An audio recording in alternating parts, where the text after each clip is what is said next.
Hi, welcome to my channel. This is me, myself, and I. If you're new here, please hit the like button, please subscribe, and please feel free to leave comments. I wanted to share a little bit about myself and why I started this channel. I started it because of adversity and realizing that people are so afraid to have a persona that everything in life is just perfect and that everything is so wonderful, and God forbid that something is not perfect. They want to hide that. So I thought I would tell you a little bit about myself. I will say trigger warning. So if you are sensitive to certain things, such as loss of loved ones, I'm giving you the trigger warning now so that you can do what you feel is best for you. I'm sorry if this is jiggling around. I'm new at this. I'm not a pro. I'm not trying to sell makeup. I'm not trying to do lifestyle or home decor. I'm not trying to convince you that I'm a multi-millionaire. I'm just an average person, just like you. Well, maybe some of you are millionaires, and if you are, kudos to you.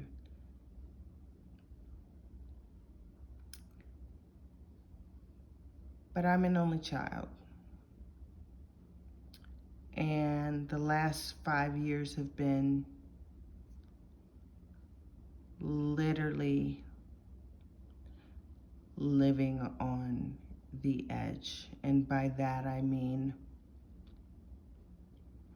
being an only child that was adopted. I was adopted at the age of 3, and I am an only child, as I said. My parents, and that's the honor that I'm going to give to them, because they were the ones that provided a lovely home for me, a lovely upbringing for me, every opportunity under the sun.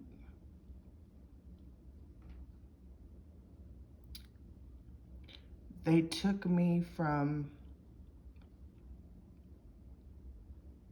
being picked up at the adoption agency and having one dress and a pair of shoes that did not fit me. And it was in a little brown lunch bag.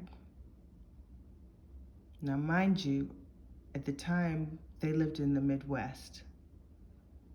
So they were surprised that I didn't have a coat, I didn't have pajamas, but it is what it is.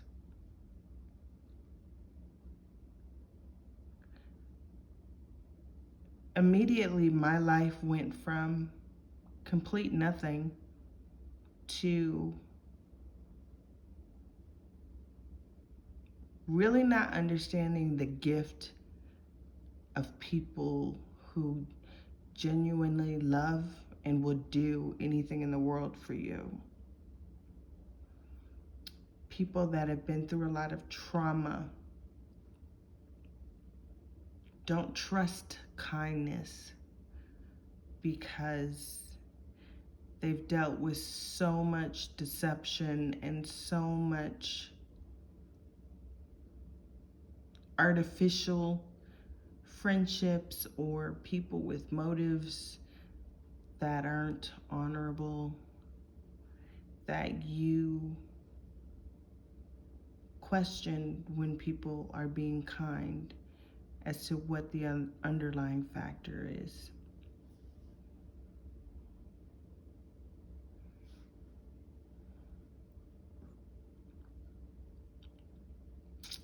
So I grew up, I did go to Catholic school, not that that was more of an educational decision. My parents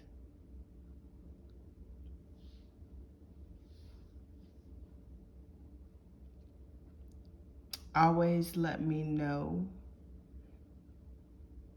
that I was their daughter. They would hate when I would refer to myself as being their adopted daughter. But it wasn't from a place of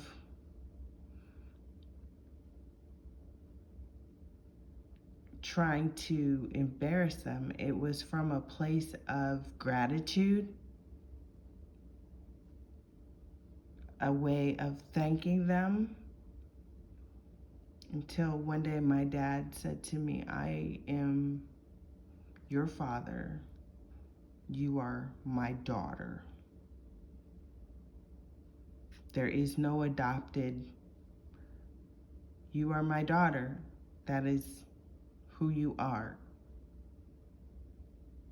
And I realized what he was saying was, you don't have to keep putting that wall up, because we're always going to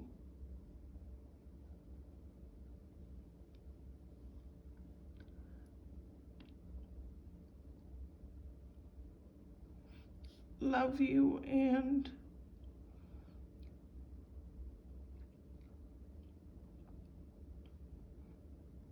accept you and do anything in the world to give you the best life possible. And they, in fact, did. And I'm sorry, I'm getting emotional.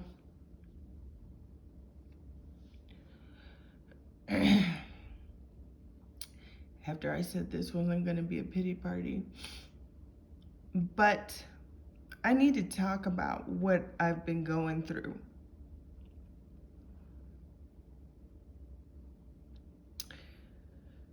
Like I said, the last few years,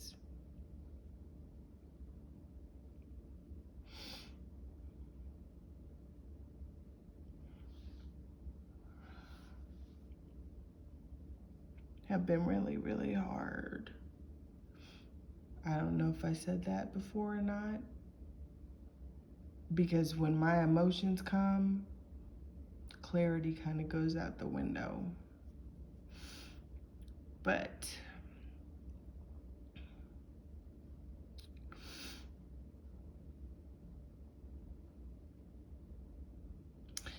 what I've been dealing with recently is the fact that I'm overwhelmed. I've gone through so much in the last couple of years.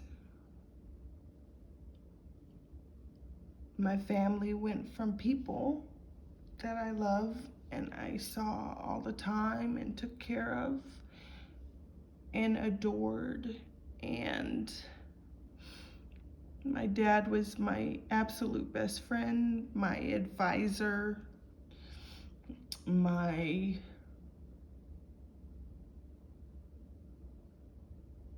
anchor, in terms of the only person that could talk to me in a way that resonated with me. Like anybody else talking to me, I would just kind of dismiss it. But with my father, I knew it came from his heart. I knew what he was saying was genuine. I didn't always like it, but This is my family now.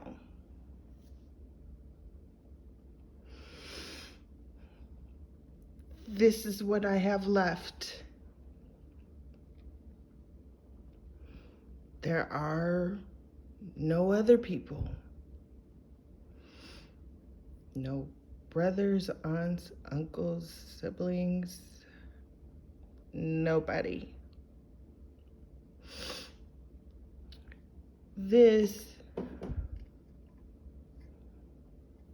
is where my mother should be. And I don't say that with disrespect at all. I'm saying it because part of what I've been dealing with is the fact that the funeral home lost her ashes along with a lot of other family members outside of my own that it was such a bad situation. It was even on our local news. And during that time, I was in disbelief, but I was also taking care of my dad. Because they had been married for over 50 years. And I instantly had this enormous responsibility on me. And I took it on willingly as a show of gratitude for what they did for me. But I had to hide the fact that her ashes were lost due to the negligence of the funeral home and the fact that they were suspended for 6 months and then somehow the owners just left the state. But my dad at the time was going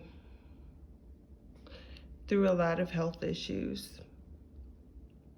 And because of that, I was afraid to tell him that the ashes were lost. And when the news story would come up on the screen, I would have to distract him from the conversation. He loved watching the news, but I would have to distract him. I would make up all kinds of stuff. And he would look at me like, I'm trying to watch the news. But I didn't want him to hear the story because I knew if he knew that she was not with us, I would lose him. And we picked this out. He picked it out specifically because of certain significances. And he was waiting because I made the brilliant idea of, we'll wait till we have her ashes to do the celebration of life. And I never brought it up again because I was keeping the secret that the funeral home had lost the ashes. I was trying to make sure it wasn't in the newspapers. I was trying to distract him when it was on the news. And that was exhausting because when he would take a nap, I would be on the phone calling. Then it got to the point of just emailing because I wanted a paper trail of what was going on because nobody was giving me answers. My mother passed away in April of 2021. It was roughly sometime between November, the end of November, that my dad finally asked me, when are we having your mother's celebration of life? And I had to tell him. And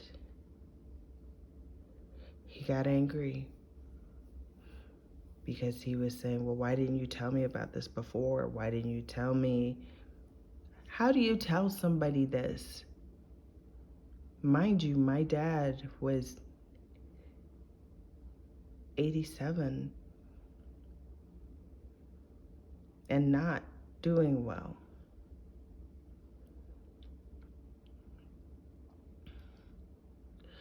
So part of what's been going on lately is that I've been battling legally for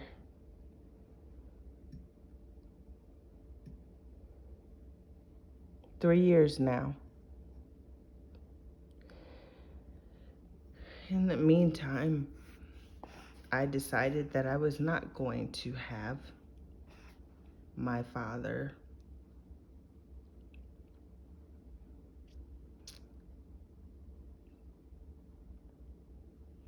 cremated through the plan that my mother had prearranged for both of them, due to obviously what happened.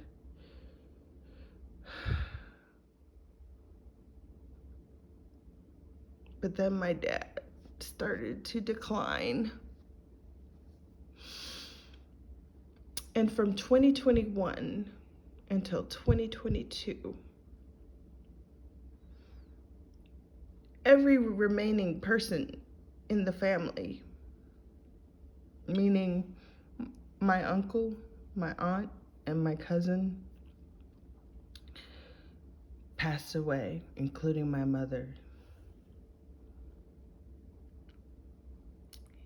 And the tragic part is that my aunt didn't have any children. She was a widow and had been for many years. But she had put my father on as her, I don't know what you call that, the person that takes care of your final wishes. And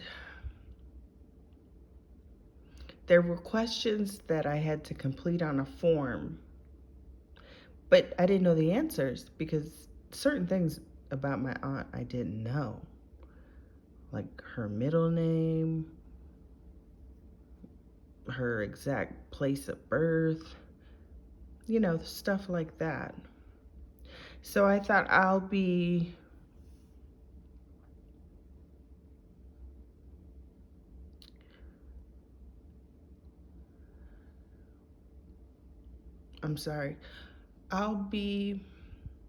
subtle about this and just ask my dad these questions,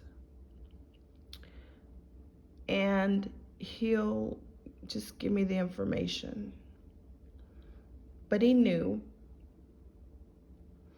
by the time I asked the second question. He said to me, "Why are you asking me this?" And I knew in that moment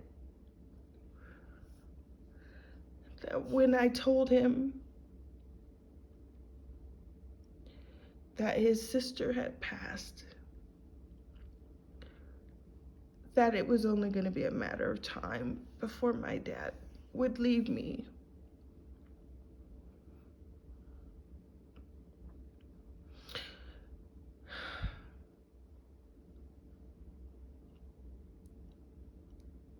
That's a lot to put on an only child, because I had no idea that she had chosen my dad to do that. He had no idea. And at the time, he had some speech issues from prior strokes. But I was with him so much I could understand what he was saying.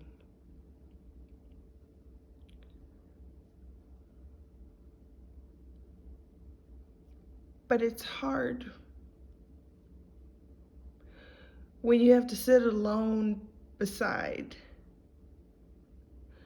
your loved one who's just passed away. And there's nobody, and I mean nobody, holding your hand, trying to console you.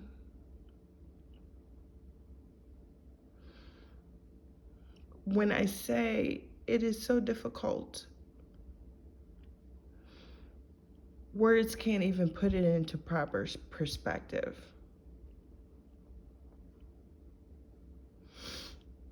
My dad, after me fighting for so long to keep him at home, got to a point where I couldn't keep him at home anymore. It wasn't safe for either one of us, because if he were to fall, I couldn't lift him. And if he were to fall on me, we'd both be unable to get to a phone.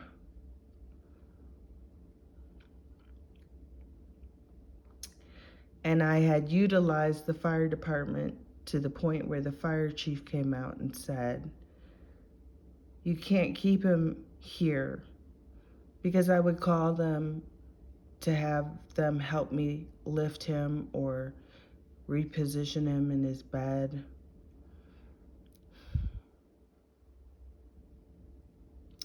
I knew he wanted to stay home, and I was trying everything I could.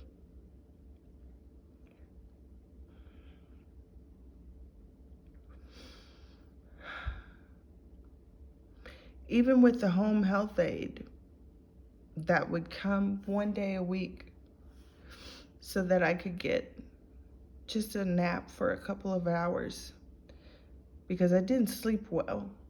I was always listening for him. And I slept right across the hall from him with the door wide open so I could hear if he needed anything.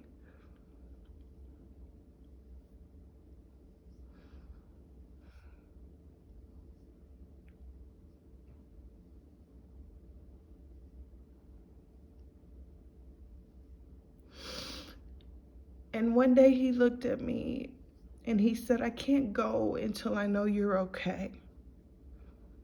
I can't go until I know that you're going to be okay."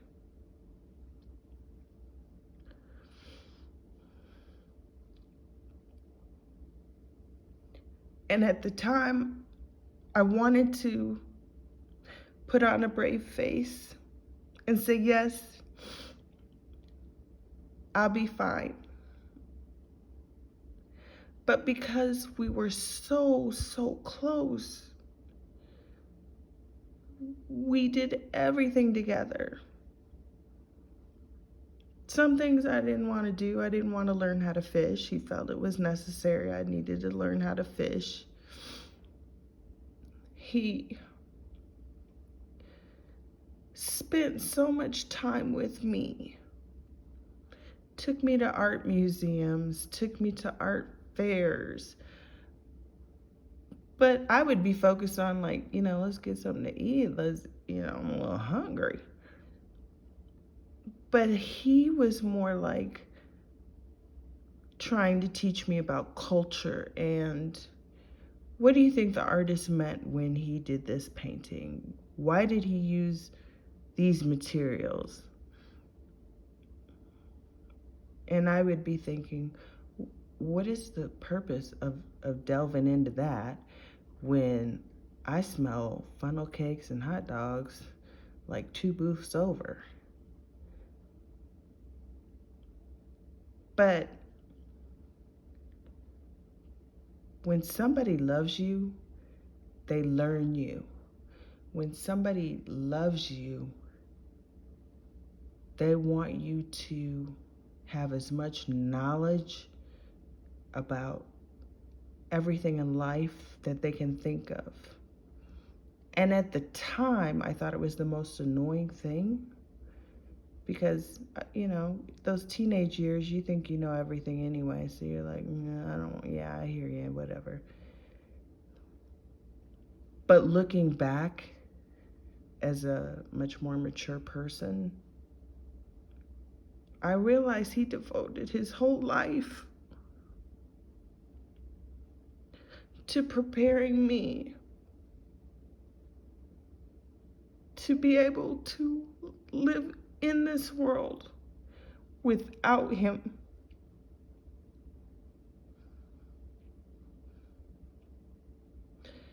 And when I say that it was hard and still is hard, I'm not kidding.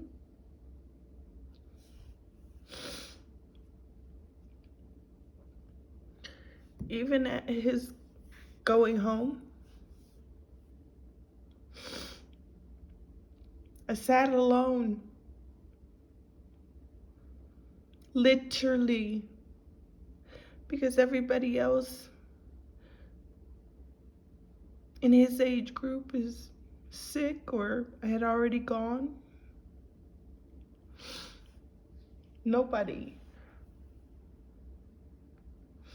Can you imagine sitting at your parents' homegoing completely alone?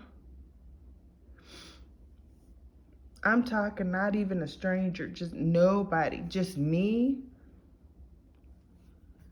him,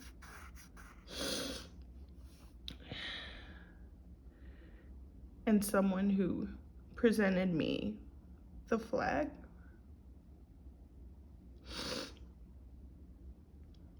And I was holding on to that flag so tight because I could hardly breathe.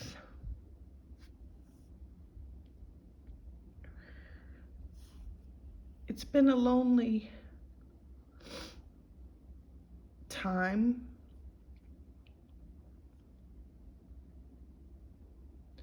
I am grateful though for the fact that we got to look each other in the eye. And our last words to each other were, "I love you."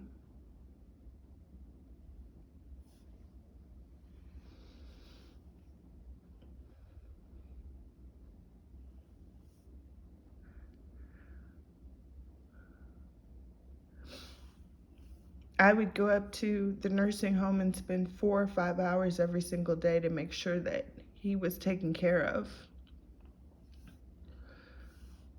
Because as we know, nursing homes are not all they're cracked up to be. Some of them have good people and some of them have really terrible people.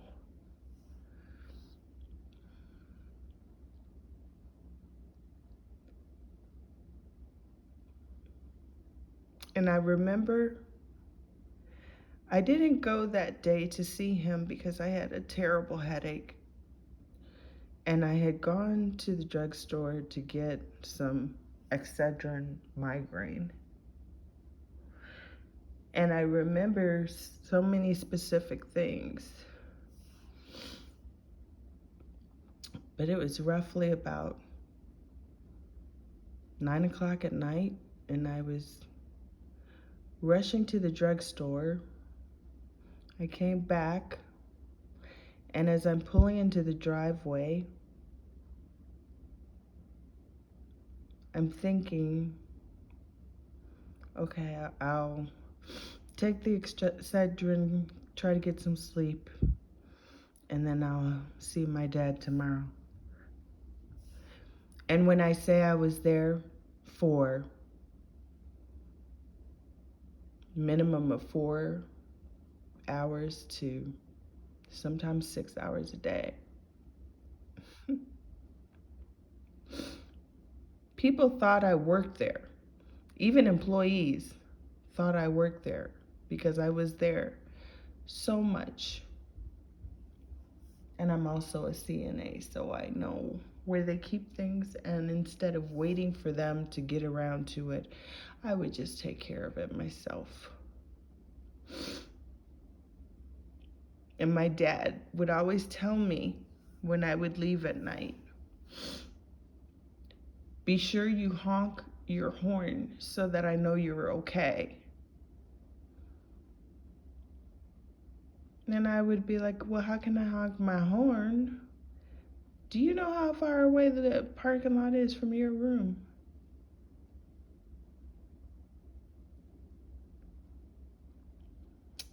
But I would just say, okay, because where he was prior to where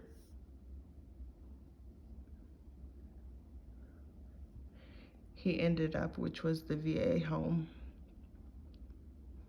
they had a waiting list. But where he was before, the parking lot was literally outside of his window. And if I didn't honk that horn, he also would make me call him and let the phone ring at least 2 times because he couldn't move his hands to answer it. But that way he would know I got home safely. So even in his frail state, he was still looking out for me.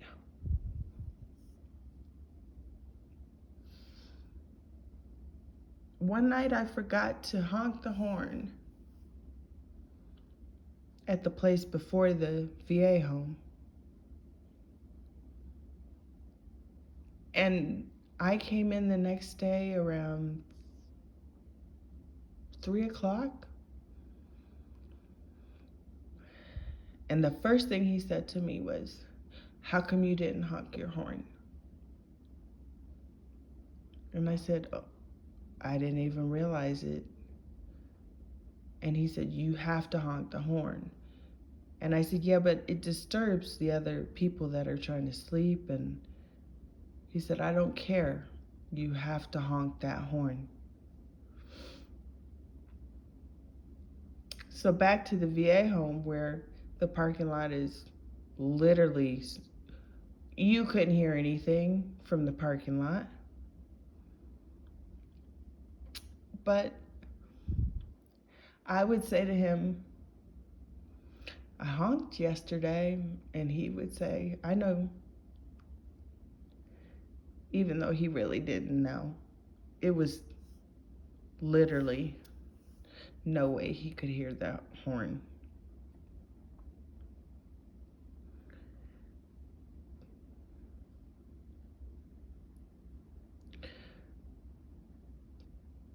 But when you're sitting by your dad's bedside and he's gone, and it's 11 o'clock at night, and you drove all the way there with your headlights off because you can't even think straight, it's a lot.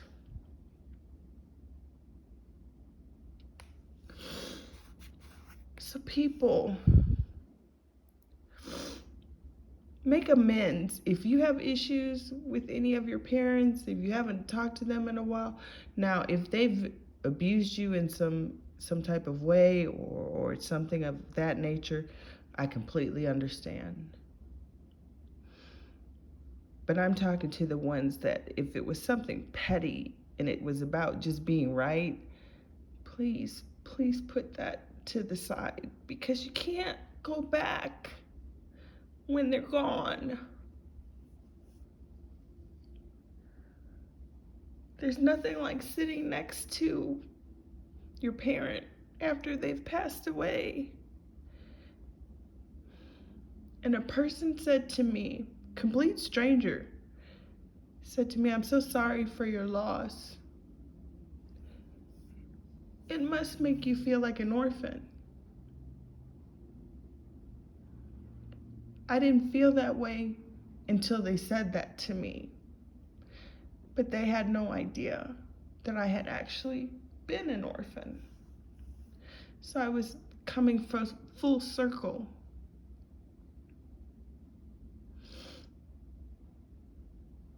Nothing is more traumatizing than sitting next to your parent and you're the only one who can fill out forms. You're the only one that can take their belongings. There's nobody you can call to come do these things.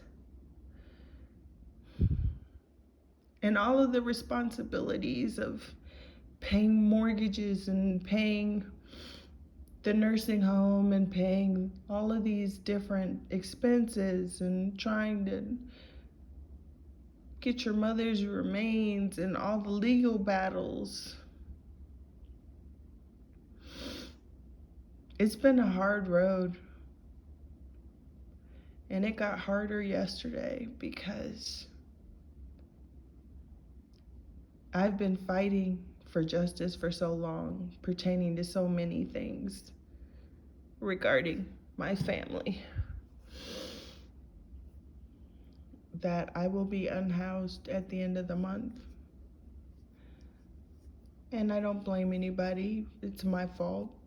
I should have picked my battles wisely. But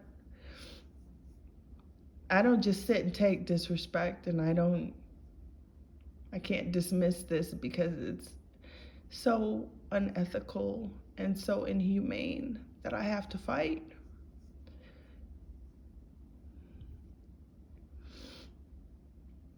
But just when you're having a bad day, you never know what somebody else is going through. And maybe your bad day really isn't that bad of a day. So when you think you're having a tough one, and I'm not talking about being dismissive of something life-changing, but the saying of a problem really isn't a problem until you say, will it still be an issue to you a year from now?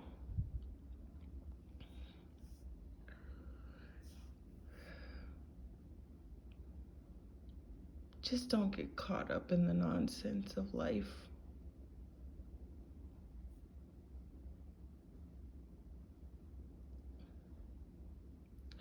And if you have somebody to lean on through your hard times, and they are showing you love and support, thank them for it. Because nothing is worse than sitting all alone, numb, and trying to figure everything out.